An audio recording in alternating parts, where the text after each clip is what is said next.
Puji Tuhan, salam Bapak Ibu Saudara yang dikasihi oleh Tuhan. Hari ini kita akan mendengarkan renungan yang akan memberikan kita kekuatan. Hari ini saya percaya kita semua dalam pemeliharaan dan perlindungan Tuhan. Sehingga hari ini kita masih diberi kesempatan untuk belajar firman Tuhan. Dan firman Tuhan akan menjadi kekuatan bagi kita. Dan Tuhan juga akan menyertai mereka yang menjadi pelaku-pelaku firman Tuhan. Puji nama Tuhan. Hari ini kita akan melihat di dalam surat Roma pasal yang ke-11 ayat 33-36. Firman Tuhan berkata, "Oh alangkah dalamnya kekayaan, hikmat dan pengetahuan Allah. Sungguh tak terselidiki keputusan-keputusannya dan sungguh tak terselami jalan-jalannya. Sebab siapakah yang mengetahui pikiran Tuhan? Atau siapakah yang pernah menjadi penasehatnya? Atau siapakah yang pernah memberikan sesuatu kepadanya, sehingga ia harus menggantikannya? Sebab segala sesuatu adalah dari Dia, dan oleh Dia, dan kepada Dia. Bagi Dialah kemuliaan sampai selama-lamanya." Puji Tuhan, luar biasa Bapak Ibu Saudaraku. Ketika saya membaca ayat ini memberikan pengertian, pemahaman yang dalam bagi kita semuanya, di mana Tuhan memiliki kekuasaan yang luar biasa. Akan sedikit saya ulangi, bahwa di dalam Tuhan ada kekayaan, di dalam Tuhan ada hikmat, bahkan di dalam Tuhan ada pengetahuan. Dan sungguh tak terselidiki keputusan-keputusannya dan tak terselami jalan-jalannya. Ini ungkapan yang ditulis penulis surat Roma ini untuk menunjukkan kedaulatan Tuhan. Sehingga ayat yang barusan kita baca ini ada satu pertanyaan. Yang pertama, siapakah yang mengetahui pikiran Tuhan? Siapakah yang pernah menjadi penasehatnya? Atau siapakah yang pernah memberikan sesuatu kepadanya sehingga ia harus menggantikannya? Ini adalah ungkapan-ungkapan pertanyaan yang disampaikan oleh penulis surat Roma ini untuk menunjukkan betapa kuasa yang dimiliki oleh Tuhan tidak terbatas. Tidak ada yang bisa mengintervensi Tuhan. Dia memiliki keputusan pribadinya, dan ini tidak bisa dijangkau oleh akal manusia. Bapak Ibu Saudaraku, jika kita bayangkan kehidupan kita saja sebagai manusia, hati orang siapa yang tahu? Manusia bisa menyembunyikan sampai kedalaman hati, apalagi Tuhan. Baik Bapak Ibu Saudaraku, tema kali ini saya akan bahas tentang kedaulatan Tuhan. Jika kita pernah mendengar kedaulatan rakyat, yaitu kekuasaan penuh di tangan rakyat. Jika kedaulatan Tuhan berarti kedaulatan penuh ada di tangan Tuhan. Puji nama Tuhan Bapak Ibu Saudaraku. Berbicara tentang kedaulatan Tuhan akan saya bagi menjadi dua bagian. Yang pertama, kedaulatan Tuhan yang berhubungan dengan pemerintahan, yaitu pemerintahan dunia ini. Ya, firman Tuhan di dalam Roma pasal 13 ayat 1 sampai dengan yang ketiga. Saya akan bacakan ayat ini. "Tiap-tiap orang harus takluk kepada pemerintah yang di atasnya. Sebab tidak ada pemerintah yang tidak berasal dari Allah.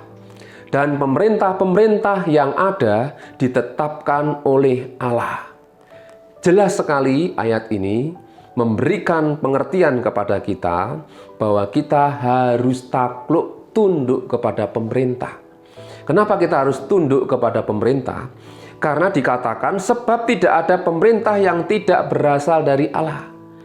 Jadi sampai hari ini, sampai detik ini, dunia yang ada saat ini dan sistem pemerintah-pemerintah yang ada saat ini di negara-negara manapun, itu atas seizin Tuhan. Jadi perhatikan baik-baik ayat ini Bapak Ibu Saudaraku. Jelas mengatakan ayat ini yang pemerintah yang ada itu ditetapkan oleh Allah. Jadi jika kita ada dengar satu pemerintahan yang melakukan kesalahan, itu bukan pemerintahnya, tapi oknum, pejabat, orang-orang yang melakukan kesalahan dan pelanggaran. Jadi Bapak Ibu Saudaraku, jika ayat ini menegaskan kepada kita untuk kita tunduk kepada pemerintah, mari kita juga mengambil bagian untuk taat kepada pemerintah selama pemerintah itu dalam kehendak Tuhan. Jadi Bapak Ibu Saudaraku, kita sebagai orang-orang percaya dipanggil Tuhan untuk berdoa bagi pemerintah-pemerintah, yaitu pemerintahan Indonesia, di mana kita berada. Ayat yang kedua Bapak Ibu Saudaraku, sebab itu barang siapa melawan pemerintah, ia melawan ketetapan Allah, dan siapa yang melakukannya akan mendatangkan hukuman atas dirinya. Sebab jika seorang berbuat baik, ia tidak usah takut kepada pemerintah, hanya jika ia berbuat jahat. Maukah kamu hidup tanpa takut terhadap pemerintah? Perbuatlah apa yang baik, dan kamu akan beroleh pujian daripadanya. Inilah Bapak Ibu Saudara, hubungan kedaulatan Tuhan dengan pemerintah. Bahwa pemerintah yang ada sampai saat ini itu atas seizin Tuhan, ya, ditetapkan oleh Tuhan. Dan itu kita bisa rasakan secara manusia batin kita, nurani kita. Jika ada hal yang tidak benar dalam pemerintahan, maka manusia atau orang-orang itu pasti akan memberontak, sehingga terjadi demo-demo. Dan sebenarnya hal itu terjadi karena memang ada hal-hal yang harus diperbaiki. Oleh sebab itu, Bapak Ibu Saudaraku yang dikasihi oleh Tuhan, ketika Tuhan berdaulat atas pemerintah yang ada di dunia ini, berarti dunia ini masih dalam kuasa Tuhan sepenuhnya. Karena kita harus menyadari hal ini Bapak Ibu Saudaraku, bahwa akan ada masa di mana dunia secara global ini, sistem kekuasaannya akan direbut oleh kuasa-kuasa kegelapan. Saya akan ajak Bapak Ibu Saudara untuk melihat bahwa keadaan akhir zaman seperti nubuatan-nubuatan yang sudah disampaikan dalam Alkitab, bahwa dunia ini akan dikuasai oleh manusia durhaka. Mari kita akan lihat kebenaran firman Tuhan. 2 Tesalonika pasal yang kedua, ayat 1 sampai dengan yang keempat. Judul dari perikopnya, kedurhakaan sebelum kedatangan Tuhan. Tentang kedatangan Tuhan kita Yesus Kristus dan terhimpunnya kita dengan Dia, kami minta kepadamu saudara-saudara, supaya kamu jangan lekas bingung dan gelisah, baik oleh ilham roh maupun oleh pemberitaan atau surat yang dikatakan dari kami, seolah-olah hari Tuhan telah tiba. Janganlah kamu memberi dirimu disesatkan orang dengan cara bagaimanapun juga. Sebab sebelum hari itu, garis bawahi, sebelum hari itu, haruslah datang dahulu murtad, dan haruslah dinyatakan dahulu manusia durhaka yang harus binasa. Ada kata manusia durhaka, yaitu lawan yang meninggikan diri di atas segala yang disebut atau yang disembah sebagai Allah. Bahkan ia duduk di bait Allah dan mau menyatakan diri sebagai Allah. Bapak Ibu Saudara, ayat ini menunjukkan bahwa pada waktunya nanti, memang di hari-harinya itu belum terjadi, tapi akan ada waktunya, ya, dikatakan bahwa manusia durhaka itu akan meninggikan diri di atas segala yang disebut atau yang disembah sebagai Allah. Dia akan meninggikan diri melebihi Allah. Bahkan dia akan duduk di bait Allah dan menyatakan diri sebagai Allah. Bapak Ibu Saudaraku, ya, tadi kita belajar bahwa pemerintah sampai hari ini masih dalam kendali dan kuasa Tuhan. Tapi akan ada masanya sistem pemerintahan dunia ini akan dikendalikan oleh manusia durhaka. Siapakah manusia durhaka itu? Jelas itu adalah antikris. Di dalam Yehezkiel pasal yang ke-28 ayat 2, ini nubuatan Nabi Yehezkiel, dikatakan, "Hai anak manusia, katakanlah kepada Raja Tirus, beginilah firman Tuhan Allah. Karena engkau menjadi tinggi hati dan berkata, Aku adalah Allah, aku duduk di tahta Allah di tengah-tengah lautan. Padahal engkau adalah manusia, bukanlah Allah, walaupun hatimu menempatkan diri sama dengan Allah." Ini nubuatan dalam kitab Yehezkiel, Bapak Ibu Saudara, bahwa akan ada masanya manusia itu akan meninggikan diri. Jika kita melihat sejarah dulu dari awal sejarah, yaitu kejatuhan malaikat Lucifer, di mana dia sebagai pemimpin pujian di surga, dia jatuh dalam dosa kesombongan karena dia ingin merebut kemuliaan Tuhan, ingin dimuliakan lebih dari Tuhan. Makanya dia dibuang, disingkirkan dari surga. Dan pada akhir zaman, Bapak Ibu Saudaraku, ini pekerjaan Lucifer juga melalui manusia durhaka, yaitu manusia antikris, manusia anti kebenaran, yang akan menyatakan diri dan minta disembah. Dia akan menduduki bait Allah. Ini adalah nubuatan-nubuatan, Bapak Ibu Saudaraku. Bukankah hari-hari ini kita melihat banyak sekali tanda-tanda mengarah ke sana, bahwa dunia ini memang sudah dikuasai oleh si jahat. Bahkan si jahat, yaitu Lucifer itu, dia akan memakai manusia, yaitu manusia antikristus, untuk menentang Tuhan, melawan Tuhan, ingin merebut kekuasaan, kedaulatan Tuhan. Bahkan dia ingin disembah. Inilah tantangan bagi kita orang percaya yang masih hidup dan yang masih tinggal di bumi ini. Sehingga jangan heran Bapak Ibu Saudaraku, jika kita selama ada di bumi ini, kita akan mengalami banyak tantangan, ujian, cobaan. Karena Lucifer dan bersama timnya, yaitu setan-setan dan orang-orang yang tidak percaya kepada Tuhan, ingin merebut kekuasaan Tuhan. Luar biasa firman Tuhan mengajarkan dan memberitahu kepada kita untuk kita tetap hidup di dalam iman. Jadi Bapak Ibu Saudaraku, dengan keadaan seperti ini, kita sebagai umat Tuhan dipanggil untuk terus berdoa supaya pemerintah-pemerintah yang ada saat ini, pejabat-pejabat, orang kuat negeri ini, tokoh-tokoh, pemimpin-pemimpin, kita doakan mereka supaya mereka hidup dalam takut akan Tuhan. Luar biasa Bapak Ibu Saudaraku. Itu bagian yang pertama. Bagian yang kedua, kedaulatan Tuhan yang berhubungan dengan umat Tuhan secara pribadi. Seperti saya sampaikan tadi Bapak Ibu Saudaraku, bahwa hidup umat Tuhan selama di muka bumi, mereka akan mengalami banyak ujian, tantangan, bahkan cobaan. Ya, itu terjadi untuk mendidik kita, mengajar kita, supaya kita lebih sungguh-sungguh kepada Tuhan. Sehingga ketika kita mengalami masalah, yang harus terus dibangun dalam pikiran kita adalah bahwa Tuhan berdaulat atas segala sesuatu, termasuk hidup kita. Dia Maha Tahu, Dia berkuasa.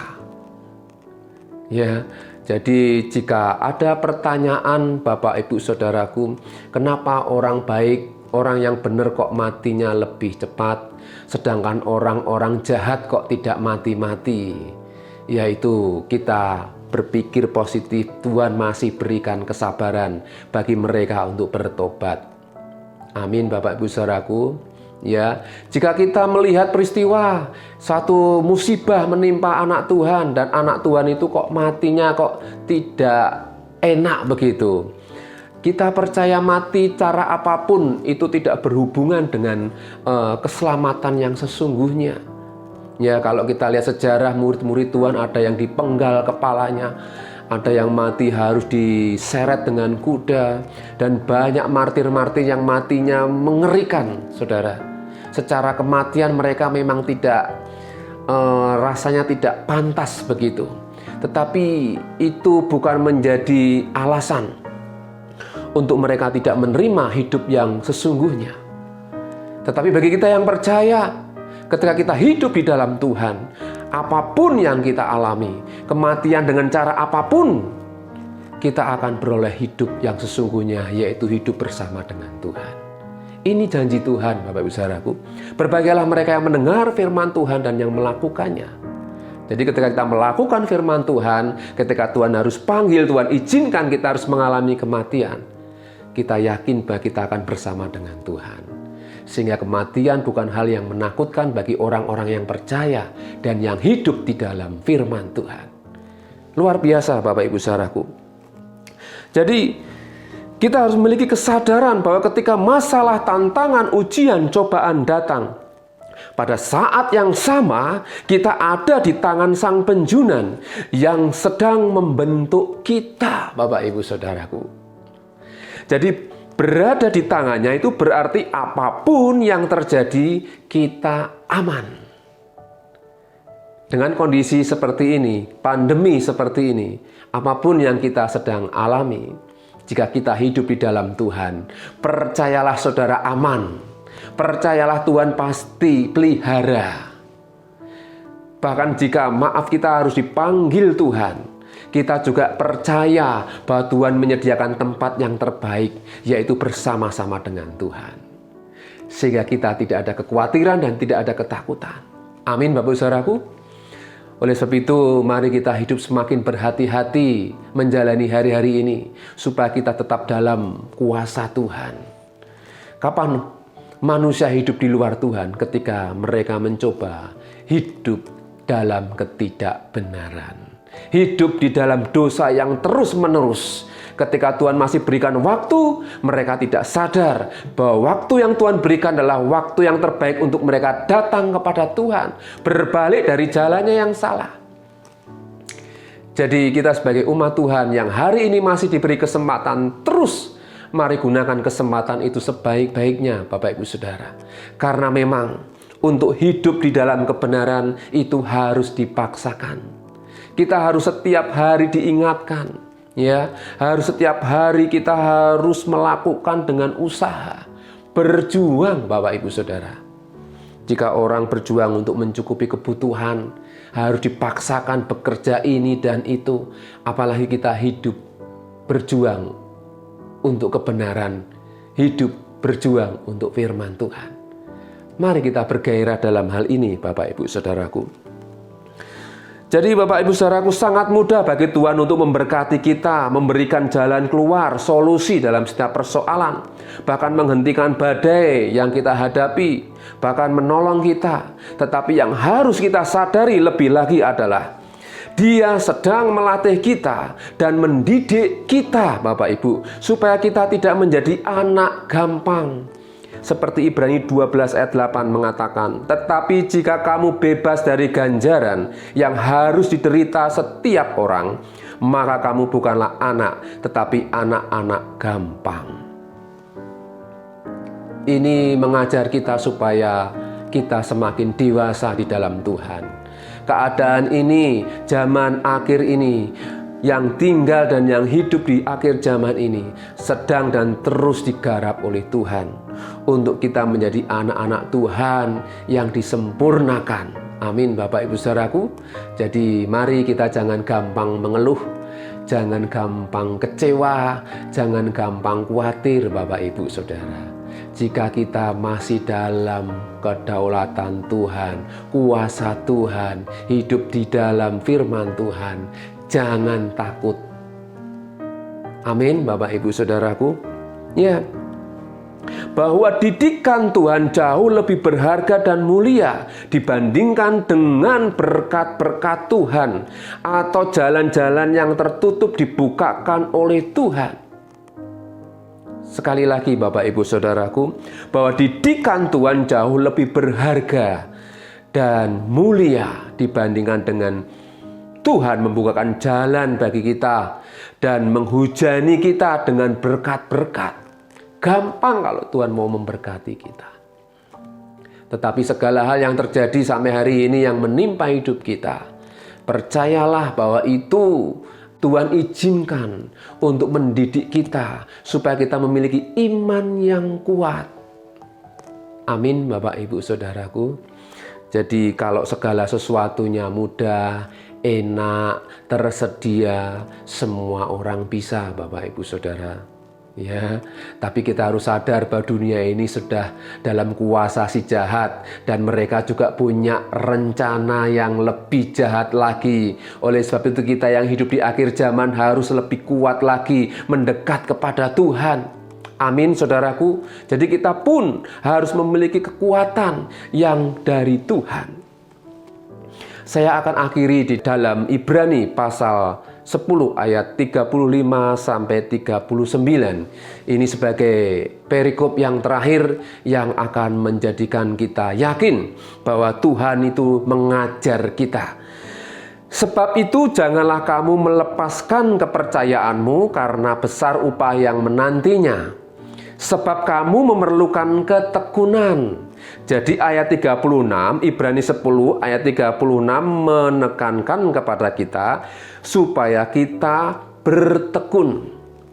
Supaya sesudah kamu melakukan kehendak Allah, kamu memperoleh apa yang dijanjikan itu. Jadi mari kita terus berjuang melakukan bagian kita, melakukan firman Tuhan. Ya, bukan soal berat ringan, tapi ketekunan kita terus hidup berkenan di hadapan Tuhan sampai kita memperoleh apa yang dijanjikan oleh Tuhan.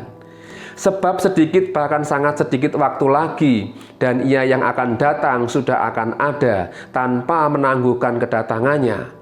Tetapi orangku yang benar akan hidup oleh iman, dan apabila ia mengundurkan diri maka aku tidak berkenan kepadanya.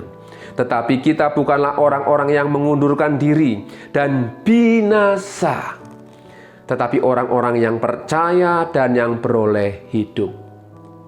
Luar biasa ayat ini, Bapak Ibu Saudaraku. Mari kita jangan menjadi orang yang mengundurkan diri. Ya, sulit Tuhan, tidak bisa Tuhan, tapi percayalah kepada Tuhan. Dia tidak akan pernah membiarkan kita jatuh sampai tergeletak. Jika hari ini kita masih diberi kesempatan untuk melakukan apa yang baik, lakukanlah itu dengan segenap hati. Lakukanlah itu dengan iman, dengan kekuatan yang Tuhan berikan.